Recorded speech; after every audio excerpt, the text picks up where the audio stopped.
كم مرة حسيت إن يومك بيضيع وسط زحمة الطريق؟ كم مرة حسيت إنك محتاج مكان أهدى؟ تخيل دلوقتي إنك تقدر تعيش في مكان حواليك مساحات خضراء وأشجار ومخطط بطبيعة مختلفة ونسبة مباني أقل وحياة أهدى. الأجمل إن المكان أصلاً قائم على الأراضي الزراعية. المكان هو الثورة الخضراء في الشيخ زايد، محافظة الجيزة. أصل المكان هيخلي إحساسك عموماً مختلف، هوا نقي، تضاريس الأرض كأنك في شرم الشيخ أو دهب، وطبيعة المكان تحسسك إنك بعيد عن دوشة الحياة. الثورة الخضراء في الشيخ زايد مش لوكيشن جديد، هي فكرة مختلفة للحياة.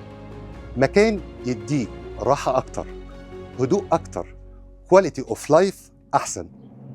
غالباً المكان اللي بتعيش فيه بيغير طريقة حياتك كلها. لو عايز تعرف المشاريع المتاحة في الثورة الخضراء في الشيخ زايد، سجل في الفورم وهنتواصل معاك.